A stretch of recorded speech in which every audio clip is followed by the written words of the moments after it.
तुलसी विवाह के अधिकतर जगहों पर कार्तिक शुक्ल एकादशी और कुछ जगहों पर कार्तिक शुक्ल द्वादशी के दिन होगा, यानी 23 नवंबर या 24 नवंबर को यह विवाह होगा। माता तुलसी का विवाह शालिग्राम के साथ तब होगा जब देव उठ जाएंगे। तुलसी विवाह विधि। जिन्हें कन्यादान करना होता है वे व्रत रखते हैं और शालिग्राम की ओर से पुरुष वर्ग एकत्रित होते हैं। शाम के समय सारा परिवार इसी तरह तैयार हो जैसे विवाह समारोह के लिए होते हैं, अर्थात वर पक्ष और वधू पक्ष वाले अलग अलग होकर एक ही जगह विवाह विधि संपन्न करते हैं। कई घरों में गोधूली वेला पर विवाह होता है या यदि उस दिन अभिजीत मुहूर्त हो तो उसमें भी विवाह कर सकते हैं। जिन घरों में तुलसी विवाह होता है वे स्नान आदि से निवृत्त होकर तैयार होते हैं और विवाह एवं पूजा की तैयारी करते हैं। इसके बाद आंगन में चौक सजाते हैं और चौकी स्थापित करते हैं। आंगन नहीं हो तो मंदिर या छत पर भी तुलसी विवाह करा सकते हैं। तुलसी का पौधा एक पटिए पर आंगन, छत या पूजा घर में बिल्कुल बीच में रखें। तुलसी के गमले के ऊपर गन्ने का मंडप सजाएं।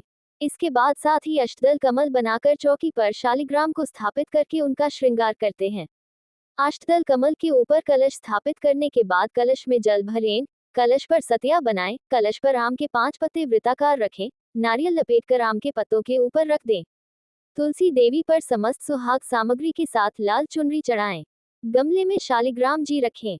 अब लाल या पीला वस्त्र पहनकर तुलसी के गमले को गेरू से सजाएं और इससे शालिग्राम की चौकी के दाएं ओर रख दें। गमले और चौकी के आसपास रंगोली या मांडना बनाएं, घी का दीपक जलाएं। इसके बाद गंगाजल में फूल डुबाकर ओम तुलसाय नमः मंत्र का जाप करते हुए माता तुलसी और शालिग्राम पर गंगाजल का छिड़काव करें। अब माता तुलसी को रोली और शालिग्राम को चंदन का तिलक लगाएं। अब तुलसी और शालिग्राम के आसपास गन्ने से मंडप बनाएं। मंडप पर उस पर लाल चुनरी उड़ा दें। अब तुलसी माता को सुहाग का प्रतीक साड़ी से लपेट दें और उनका वधू दुल्हन की तरह श्रृंगार करें।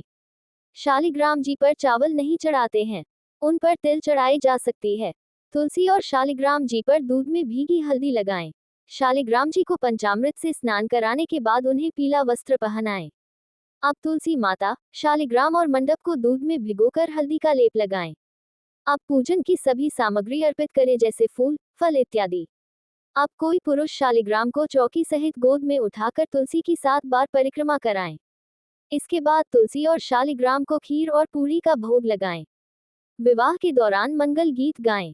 तुलसी जी का विवाह विशेष मंत्रोच्चारण के साथ करना चाहिए। इसके बाद दोनों की आरती करें और इस विवाह संपन्न होने की घोषणा करने के बाद प्रसाद बांटें। प्रसाद बांटने के बाद सभी सदस्य एकत्रित होकर भोजन करते हैं। तुलसी जी का विवाह विशेष मंत्रोच्चारण के साथ करना चाहिए। कपूर से आरती करें और यह मंत्र बोलें, नमो नमो तुलजा महारानी, नमो नमो हरि की पटरानी। तुलसी और शालिग्राम को खीर और पूरी का भोग लगाएं। 11 बार तुलसी जी की परिक्रमा करें। प्रसाद को मुख्य आहार के साथ ग्रहण करें और प्रसाद का वितरण जरूर करें। प्रसाद बांटने के बाद सभी सदस्य एकत्रित होकर भोजन करते हैं।